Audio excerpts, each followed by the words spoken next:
தமிழகத்திலே திராவிட முன்னேற்ற கழகத்தின் ஆட்சியை விரட்டி அடித்து தமிழகத்தில் ஆட்சி அமைக்கப் போகின்ற தேசிய ஜனநாயக கூட்டணியின் தமிழகத்திலே தலைமையேற்று நடத்தி கொண்டிருக்கும் ஐயா திரு எடப்பாடியார் அவர்களை எழுச்சியுரையாற்றுமாறு அன்போடு அழைக்கிறேன்.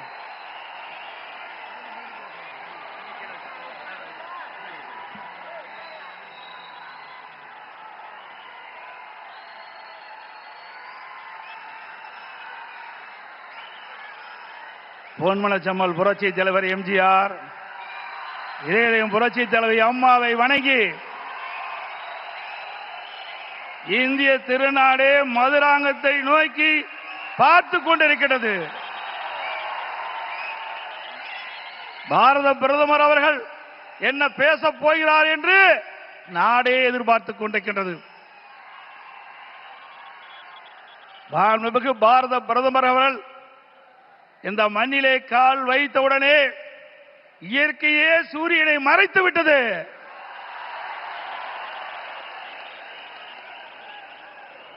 எங்கே பார்த்தாலும் மக்கள் வெள்ளம், மக்கள் கடல் போல் காட்சியளிக்கின்றார்கள். இந்த மதுராந்தம் பூமியே குலுங்குகின்ற அளவுக்கு மக்கள் வெள்ளம். இதுவே நடைபெறுகின்ற சட்டமன்ற தேர்தலிலே வெற்றிக்கு சான்று. இந்த அற்புதமான நிகழ்ச்சியிலே தேசிய ஜனநாயக கூட்டணி வெற்றி பெறுவதற்கு அடித்தளம் அமைப்பதற்கு முதலாக தேர்தல் பிரச்சார கூட்ட நிகழ்ச்சியிலே கலந்து கொள்வதற்கு வருகை தந்து உரையாற்றிருக்கின்ற மதிப்புக்கும் மரியாதைக்கும் போற்றலுக்குரிய பாரத பிரதமர் மாண்புமிகு நரேந்திர மோடி அவர்களே, நிகழ்ச்சியிலே பங்கு பெற்றிருக்கின்ற மத்திய அமைச்சர் மரியாதைக்குரிய திரு பியூஷ் கோயல் அவர்களே,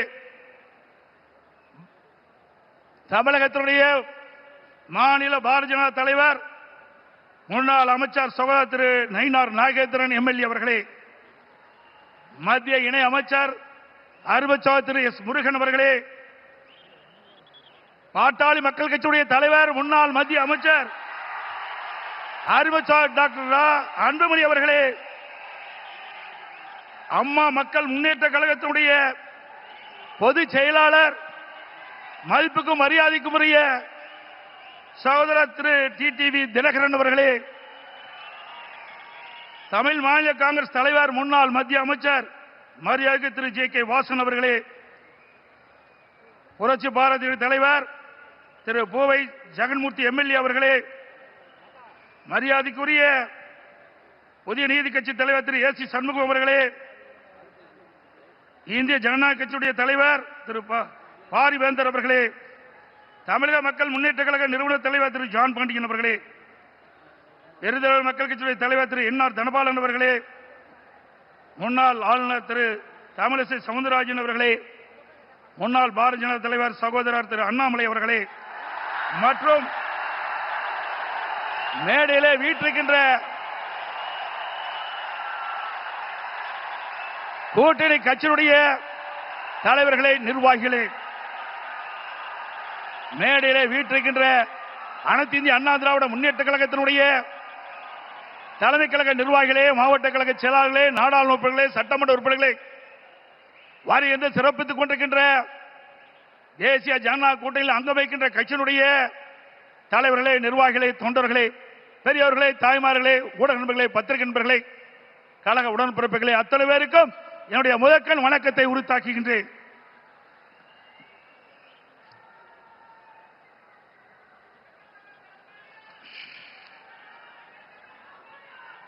நாளம் கருதினும் கைகூடும், காலம் கருதி இடத்தார் செய்யின். உரிய காலத்தையும் இடத்தையும் தேர்ந்தெடுத்து செயல்பட்டால் உலகத்தையே கையில் அடக்கலாம் என்பது இதனுடைய பொருள். நம்மை எதிர்ப்பவர்கள் எத்தகைய வஞ்சக நெஞ்சம் கொண்டவர்களாக இருந்தாலும் தீயவர்களாக இருந்தாலும் உரிய காலத்தில் உரிய இடத்தில் உரியவர்களோடு ஒன்றிணைந்து உறுதியாக செயல்பட்டால் வெற்றி என்பது நிச்சயம். அத்தகைய தருணம் இப்பொழுது நமக்கு கிடைத்துள்ளது.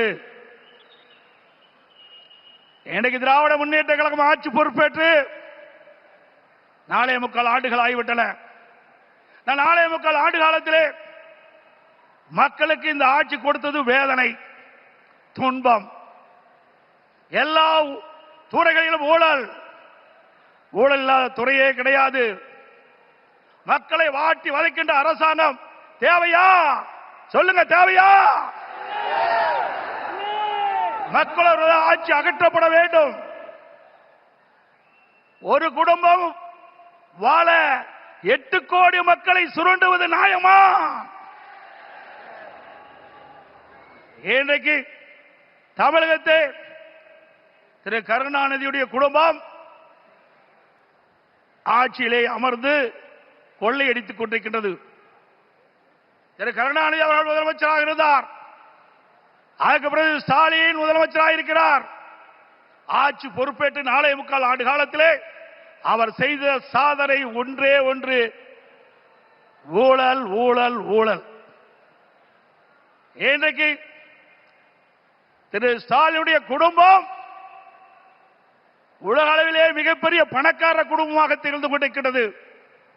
திரு ஸ்டாலினுக்கு பிறகு உதயநிதி ஸ்டாலின் வர வேண்டும் என்று எண்ணுகின்றார். திராவிட முன்னேற்ற கழகத்தில் எத்தனையோ பேர் உழைத்தவர் இருக்கின்றார்கள். அவர்கள் எல்லாம் வீதியிலே பார்க்கப்படுகிறோம். ஆனால் திரு கருணாநிதி குடும்பத்திலே பிறந்தவர்களுக்குத்தான் அந்த கட்சியில் இடம், அதிகாரத்தில் இடம். அந்த அடிப்படையிலே தான் எந்த ஒரு தகுதியும் இல்லாத திரு உதயநிதி அவர்களுக்கு முதலிலே சட்டமன்ற உறுப்பினர் ஆக்கினார், பிறகு அமைச்சராக்கினார், இப்பொழுது துணை முதலமைச்சராக்கி இருக்கின்றார். அடுத்தது எந்த காலத்துக்கும் எந்த பதவிக்கும் திரு கருணாநிதி குடும்பம் வர முடியாது. வர முடியுமா? இந்த தேர்தல் தான் திமுகவுக்கு இறுதி தேர்தல். தீய சக்தி திமுகவை வீழ்த்துவோம். பொன்மனச்சம்பல் புரட்சி தலைவர் எம்ஜிஆர், இதயம் புரட்சி தலைவர் அம்மா இருவரும் தலைவர்கள் கண்ட கனவை நிறைவேற்றுவோம். நம்முடைய தேசிய ஜனநாயக கூட்டணியுடைய சக்தியால் பாரத பிரதமர் நமக்கு துணை நிற்கின்றார். இன்றைக்கு நம்முடைய இயக்கம் வலிமையான இயக்கம். நம்முடைய கூட்டணி வெற்றி கூட்டணி, வலிமையான கூட்டணி. தேர்தல் என்ற போரில் நம்முடைய கூட்டணி கட்சி தலைவர்கள், நிர்வாகிகள், தொண்டர்கள் இரவுகள் வாராமல் தேனீக்களை போல, எறும்பை போல சுறுசுறுப்பாக செயல்பட்டு தேர்தல் போரிலே எதிரிகளை ஓட ஓட விரட்டி வெற்றி கொடி நாட்டுவோம். செய்வீர்களா? இந்த தேர்தலை பொறுத்த வரைக்கும் குடும்ப வாரிசுக்கு முற்றுப்புள்ளி வைக்கின்ற தேர்தல், குடும்ப ஆட்சிக்கு முடிவு கட்டுகின்ற தேர்தல், ஊழல் நிறைந்த ஆட்சிக்கு முடிவு கட்டுகின்ற தேர்தல். இந்த தேர்தல் நம்முடைய வெற்றிக்கு மக்கள் துணை நிற்கின்றார்கள். நம்முடைய கூட்டணி கட்சி தலைவர்கள் இன்றைக்கு எழுச்சியோடு இங்கே உரையாற்றிருக்கின்றார்கள். எனக்கு பின்னாலே பாரத பிரதமர் அவர்கள் உரையாற்றிருக்கின்றார்கள். ஆக நம்முடைய கூட்டணி இந்த தேர்தலிலே 210 இடங்களிலே வெல்லும், பெரும்பான்மையான இடங்களே வெல்லும். அண்ணா திமுக ஆட்சி அமைக்கும். அதோடு திரு ஸ்டாலின் சொல்லுகிறார், இன்றைக்கு மத்தியிலே தமிழகத்துக்கு எந்த திட்டமும் கிடைக்கவில்லை என்ற ஒரு தவறான தகவலை சொல்லிக் கொண்டிருக்கின்றார். சிந்தித்து பார்க்க வேண்டும். அனைத்து இந்திய அண்ணா திராவிட முன்னேற்ற கழக ஆட்சியிலே தான் மத்தியிலே பல திட்டங்களை நாம் பெற்றோம். நாம் கேட்ட நிதியை கொடுத்தார்கள், கேட்ட திட்டத்தை கொடுத்தார்கள். தமிழகம் முழுவதும் இருக்கின்ற பல்வேறு ரயில்வே கடவுகளிலே உயர்மட்ட பாலம் வேண்டும் கேட்டோம். அதிகமான பாலத்தை கொடுத்தது மத்திய அரசு. அதே போல தேசிய நெடுஞ்சாலைகள், தமிழகத்தில் இருக்கின்ற போக்குவரத்து நெரிசலை குறைப்பதற்கு பல்வேறு தேசிய நெடுஞ்சாலைகளை வழங்கினார்கள்.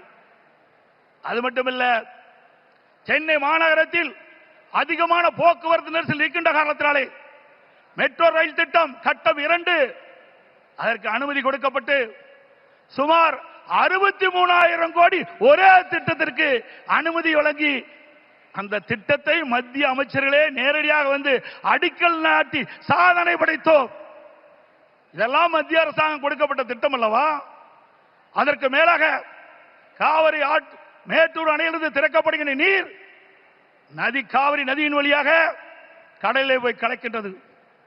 அப்படி அந்த நதி நீர் மாசுபடாமல் இருப்பதற்காக பாரத பிரதமர் அவர்களை நான் சந்தித்து, முதலமைச்சர் இருக்கின்ற பொழுது அவரை சந்தித்து இந்த கோரிக்கை வைத்தேன். நடந்தாய் வாழி காவிரி திட்டம் சுமார் 14,000 கோடி இந்த திட்டத்திற்கு நிதி தேவை. கொடுத்த உடனே அவர் பார்த்தார், அற்புதமான திட்டம், இந்த திட்டத்தை நிச்சயமாக நிறைவேற்றி தருவேன் என்று சொல்லி மேதக குடியரசுத் தலைவர் உரையிலே இடம்பெற செய்து கடந்த 2024ஆம் ஆண்டு அதற்கு அனுமதி கொடுக்கப்பட்டது. ஆனால் இந்த அரசு முடக்கி வைத்திருக்கின்றது. உண்மையிலேயே இந்த அரசு மக்கள் மீது அக்கறை இருந்தால் மத்திய அரசு அனுமதி கொடுக்கப்பட்ட திட்டத்தை நிறைவேற்ற மனமில்லை. சிந்தித்து பாருங்கள், 14,000 கோடி, 1000 2000 இல்ல 14,000 கோடி நம்முடைய தமிழ்நாடு நலன் பெறுவதற்காக மத்திய அரசு அனுமதித்தது.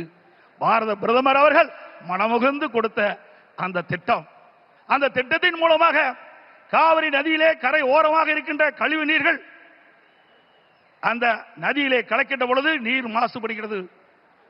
அந்த நீர் மாசுபடாமல் இருப்பதற்கு அதை சுத்தகரித்து நதியிலே விடுகின்ற திட்டம் தான் இந்த திட்டம். மேட்டூர் அணையிலிருந்து வெளியேறிய நீர், பவானி சாகர் அணையிலிருந்து வெளியேறுகின்ற நீர், நொய்யிலிருந்து வெளியேறுகின்ற நீர், அமராவதி அணையிலிருந்து வெளியேறுகின்ற நீர், இந்த நீரெல்லாம் சுத்தப்படுத்தி அங்கே நதியிலே விடுகின்ற பொழுது காவிரி நதியிலே வந்து கலக்கின்ற பொழுது சுத்தமான நீராக இருக்கும். தமிழ்நாட்டை பொறுத்த வரைக்கும் காவிரி நதி தான் ஜீவநதி. அந்த நதியை நம்பித்தான் 20 மாவட்ட மக்கள் குடிநீர் ஆதாரமாக விலகி கொண்டிருக்கிறது. டெல்டா பாசன விவசாயிகளுக்கு ஒரு நல்ல நீர் பயிர்களுக்கு பாய்ச்சுகின்ற பொழுது எந்த நோயும் தாக்கப்படாது. அப்படிப்பட்ட அற்புதமான திட்டத்தை நமக்கு வழங்கினார். அரசியல் காழ்ப்புணர்ச்சியின் காரணமாக அந்த திட்டத்தை நிறுத்தி வைத்திருக்கின்றார்கள். மீண்டும் உங்கள் ஆதரவோடு தேசிய ஜனநாயக கூட்டணி அதிக இடங்களே வெற்றி பெற்று நம்முடைய கூட்டணி அண்ணா திமுக ஆட்சி அமைக்கின்ற பொழுது பாரத பிரதமருடைய ஆசியால் இந்த திட்டம் நிறைவேறும். அதே போல ஒரே ஆண்டில் நாம் வைத்த கோரிக்கை 11 அரசு மருத்துவக் கல்லூரி மருத்துவமனை கொடுக்கப்பட்டது. இந்திய வரலாற்றிலேயே ஒரு மாநில அரசுக்கு ஒரே ஆண்டில் 11 அரசு மருத்துவக் கல்லூரி மருத்துவமனை கொடுத்த வரலாறு கிடையாது. அந்த வரலாற்றையும் பாரத பிரதமர் திரு நரேந்திர மோடி அவர்கள் நமக்காக வழங்கினார். அதனால் நம்முடைய மாணவர்கள் அதிக இடங்களிலே மருத்துவர்களாக சேர்ந்து படிக்கக்கூடிய வாய்ப்பை பெற்றிருக்கின்றார்கள். இதையெல்லாம் சாதனை. இன்னும் பல திட்டங்கள் மத்தியில் இருந்து நமக்கு கிடைக்கப்பட்டன. அனைத்து இந்திய அண்ணா திராவிட முன்னேற்ற கழக அரசு இருக்கின்ற பொழுது மத்திய அரசோடு இணக்கமாக இருந்தோம். கேட்ட திட்டத்தை கொடுத்தார்கள், கேட்ட நிதியை கொடுத்தார்கள். தமிழகம் வளர்ச்சி பெற்றது. இன்றைக்கு இருக்கின்ற ஆட்சியாளர்கள் வேண்டுமென்றே திட்டமிட்டு மத்தியிலே குறை சொல்லி இன்றைக்கு லஞ்ச லாவணியத்திலே இந்த அரசு திளைத்துக் கொண்டிருக்கின்றதை நேரத்திலே சுட்டிக்காட்டி, அதோடு எண்ணிய இன்னியாங்கு எய்து எண்ணியார் இன்னியராப் பெரிய ஒரு செயலை செய்து முடிக்க எண்ணுபவர் மிக உறுதியுடன் இருந்தால் அவர் நினைத்தபடியே அந்த செயலை செய்து முடிப்பார் என்ற குரலுக்கு மிக பொருத்தமானவர் நமது பாரத பிரதமர் நரேந்திர மோடி அவர்கள். இன்னைக்கு உலகமே பாராட்டுகின்ற அளவிற்கு இந்திய நாட்டுக்கு பெருமை சேர்த்தவர் பாரத பிரதமர் அவர்கள். கொரோனா காலம், இன்னைக்கு இந்த கொரோனா காலத்திலே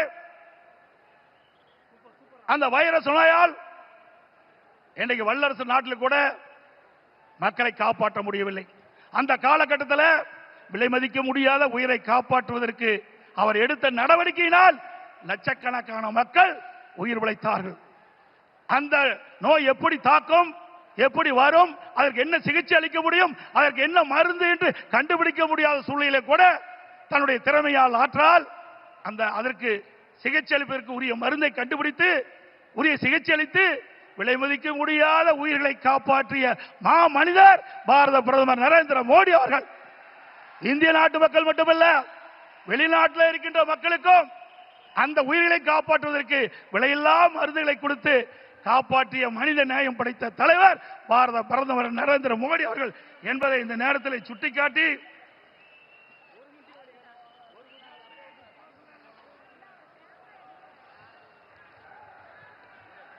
உறவுக்கு கை கொடுப்போம், உரிமைக்கு குரல் கொடுப்போம் என்ற அண்ணாவின் கொள்கையை உறக்க கூறி பொன்மனச்செம்மல் புரட்சி தலைவர் மற்றும் இதயம் புரட்சி தலைவர் அம்மா வகுத்து தந்த அமைதி, வளம், வளர்ச்சி என்பதை நாங்கள் தாரக மந்திரமாக என்று கூறி எங்கள் பயணத்தில் உறுதியாக எங்களுக்கு ஆதரவு கரம் நீட்டிய பாரத பிரதமர் அவர்களுக்கும் தேசிய ஜனநாயக கூட்டணி கட்சி தலைவர்களுக்கும் தொண்டர்களுக்கும் மீண்டும் ஒருமுறை நன்றி தெரிவித்துக் கொள்கின்றேன்.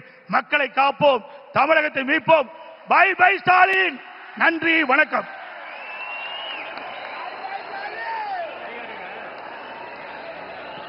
இங்கே